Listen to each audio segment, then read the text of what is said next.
ఆశలకి పుర ప్రముఖులకి అలాగే హిందూ బంధువులందరికీ కూడా, హిందూ బంధువులు అనగానే వేరే మతం వారు అనుకుంటారు. దయచేసి హిందూ మతం కాదండి, ధర్మం. ఈరోజు యావత్ ప్రపంచం కూడా మన యొక్క యోగాను అనుసరిస్తుంది. యావత్ ప్రపంచం కూడా ఈరోజు మనకున్న ఆచారాన్ని, కట్టుబాటుని అనుసరిస్తూ మన కట్టు బొట్టు అలాగే మన విధి విధానాలు అనుసరిస్తూ భారతదేశం మొత్తం కూడా ప్రపంచాన్ని ఆకర్షించే స్థితికి ఎదిగినటువంటి సందర్భం అందరికీ తెలిసిందే. కరోనా తెలిసిన మీకు అందరికీ కూడా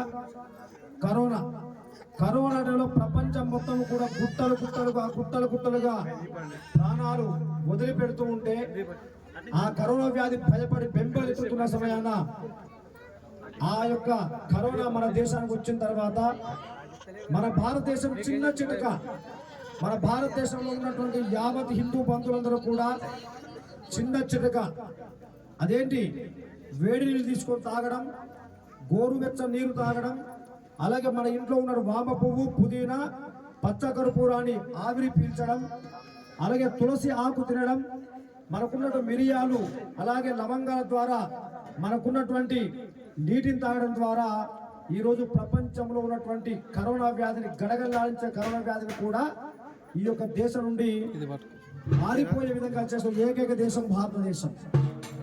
అలాగే మనకున్న సంస్కృతి చాలా గొప్పది, మనకున్న ఆచారం చాలా గొప్పది, మనకున్న సంస్కారం చాలా గొప్పది. మాతృదేవోభవ, పితృదేవోభవ, ఆచార్య దేవోభవ, ఇంటికి వచ్చే చుట్టాన్ని కూడా అతిథి దేవోభవ అనేటటువంటి ఏకైక దేశం భారతదేశం.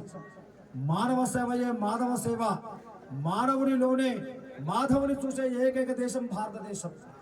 అలాగే ప్రతి ఒక్క వ్యక్తిలో, ప్రతి ఒక్క స్త్రీలో కూడా పితృ స్వభావాన్ని, మాతృ స్వభావాన్ని, మహాలక్ష్మీ దేవిని, సాక్షాత్ యొక్క పరమశివుణ్ణి, సాక్షాత్ మాధవుని చూసే ఏకైక దేశం భారతదేశం. అలాగే ఒక చెట్టులోను, ఒక పుట్టలోను, ఒక రాగిలోను, ఒక రప్పలోను, ఒక వాగులోను, ఒక జంతువులోను, ఒక జలజీర చవల్లోను కూడా భారతమాత యొక్క అంశ ద్వారా ఈ యొక్క దేవుణ్ణి, భగవత్ రూపాన్ని చూసే ఏకైక దేశం భారతదేశం. ఇవాళ ఏ దేశానికి వెళ్ళినా కూడా సిస్టర్ అంటే అర్థం లేదు, అంకుల్ అంటే అర్థం లేదు, అలాగే ఆంటీ అన్న అర్థం లేదు. అలాంటి పాశ్చాత్య విధానం ఈరోజు మనకు ఆ రోగం మన భారతదేశానికి వస్తే మనము కూడా ఆంటీ అంటే ఏదో అందంగా ఉంది, సిస్టర్ అంటే ఏదో అందంగా ఉంది అని చెప్పేసి సిస్టర్, అంకుల్ అనేటటువంటి ఒక కుంచిత భావంతో కూడినటువంటి పదజాలను వాడుకుంటూ ఈరోజు మనకు అమ్మ అన్న 2 అక్షరాలని, అక్క అన్న 2 అక్షరాలని, నాన్న అన్నటువంటి అత్యంత ఆత్మీయతని మనం పోగొట్టుకొని డాడీ అంటూ చాలా సంతోషపడుతున్నాం. ఇవాళ చూడండి, కాన్వెంట్ స్కూల్లో పోయే విద్యార్థులు ఇంటికి రాగానే మమ్మీ అనగానే అబ్బబ్బా మా కొడుకు చూడు, మా బిడ్డ చూడు మమ్మీ అంటుంది ఇంగ్లీష్ అని చెప్పేసి ఆనందపడుతూ హేళన చేస్తున్నటువంటి సందర్భం చూస్తున్నాం. మమ్మీ అంటే తెలుసా మీకు? ఈజిప్ట్ దేశంలో ఉన్నటువంటి మమ్మీ ఏంటంటే సమాధులను మమ్మీ అంటుంటామండి. ఈరోజు మనం సమాధులు అయితే మనం పోతామా? మనం సమాధులు అనగానే, శవాంతులుగానే స్నానం చేసి ఆ యొక్క వారికి, చనిపోయిన వారికి ఉత్తమ గతి లభించాలి అన్నట్టు కోరుకునే ఏకైక దేశం భారతదేశం. జై శ్రీరామ్. ఇలాంటి ధర్మాన్ని ఆచరించకుండా, ఇలాంటి ఆచారాన్ని అనుసరించకుండా ఈరోజు చాలా మంది నైటీ అనగానే నిజంగా చాలా ఆనందపడిపోతున్నారు. ఎందుకంటే పడుకోవడానికి చాలా సుఖంగా ఉంటుంది అని చెప్పేసి చేతు గాజులు వేసుకునే సాంప్రదాయం మనం విడిచిపెడుతున్నాం. ఎందుకంటే ఎబ్బెట్టుగా ఉన్నాయని చెప్పేసి కుంకుమ దాన ధరించే మహాలక్ష్మి స్వరూపాన్ని వదిలిపెట్టేసి ఈరోజు టిక్లీలు పెట్టేసి చాలా అందంగా ఉంటున్నామని చెప్పేసి చాలా సంతోషపడేటటువంటి మాతాజీలు మనం సమాజంలో చూస్తున్నాం. ఈరోజు జడ వేసుకోవాలంటే చాలా ఎబ్బెట్టుగా ఫీల్ అయిపోయి మరి విడదీసుకొని తిరిగేటటువంటి స్త్రీలను ఈరోజు మనం సమాజంలో చూస్తున్నాం. ఎవరు అనుకోదమ్మా, ఇందులో మనమే ఉండొచ్చు, మన అక్కలే ఉండొచ్చు, మన చెల్లెలే ఉండొచ్చు, మన అమ్మలే ఉండొచ్చు. ఏది ఏమైనా కూడా మన సాంప్రదాయాన్ని, మనకున్న సంస్కారాన్ని విడిచిపెట్టి అనవసరమైనటువంటి వ్యాపకాలకు లోనై అనవసరంలోకైన వేలకు పోయి ఈరోజు పాశ్చాత్యాలకు అవలంబిస్తూ ఈరోజు మనకున్న సనాతన ధర్మాన్ని, మనకున్న సంస్కృతి మనం విడిచిపెడుతున్నామమ్మా. దయచేసి ఈ రోజు మీరు కనుక నిర్లక్ష్యం చేశారనుకోండి, భవిష్యత్తులో మనకి అది పెను ప్రమాదం అవుతుంది. దయచేసి గుర్తించండి. ఎందుకంటే ఎక్కడో చూస్తాం, అయ్యో ఆ అమ్మ అందంగా ఉంది, ఎందుకంటే ఇలా ఉంది అని చెప్పి మనం కూడా అలాగ ఉండడం మనం ప్రయత్నం చేస్తున్నాం. సాక్షాత్ చూడండి, మహాలక్ష్మి అలాగే ఉంటుందా? సరస్వతి మాత అలాగే ఉంటుందా? దుర్గామాత అలాగే ఉంటుందా? రాజరాజేశ్వరి మాత అలాగే ఉంటుందా? నిండు కట్టు బొట్టు ఆచరణ ద్వారా, నిండు ఆభరణాల చేత, నిండు గాజుల చేత, కాళ్ళకు మెట్టల ద్వారా ఈరోజు మహాలక్ష్మి రూపాన్ని మనం చూసుకుంటూ ఆనందిస్తున్నాం. కానీ మన ఇంట్లో ఉన్న కుమార్తెను ఈరోజు పుట్టినరోజున కానీ హ్యాపీ బర్త్డే సాటున ఈరోజు మనము కేక్ కట్ చేసేసి కొవ్వొత్తులు ఆపే సంస్కృతి మనం తీసుకొస్తున్నాం. తల్లి, కొవ్వొత్తును ఆర్పించే సంస్కృతి మనం తీసుకొస్తున్నాం. దీపాలు ఆర్పే సంస్కృతి మనది కాదు. దీపాలు వెలిగించే సంస్కృతి మన భారత. దయచేసి చెప్పుకుంటూ పోతే చాలా చాలా చాలా, ఎందుకంటే ఇది ఒక హిందూ ధర్మం అనేది ఒక సముద్రం, హిందూ ధర్మం అనేది ఒక ప్రవాహం, హిందూ ధర్మం అనేది ప్రపంచానికి ఆధ్యాత్మిక గురువు.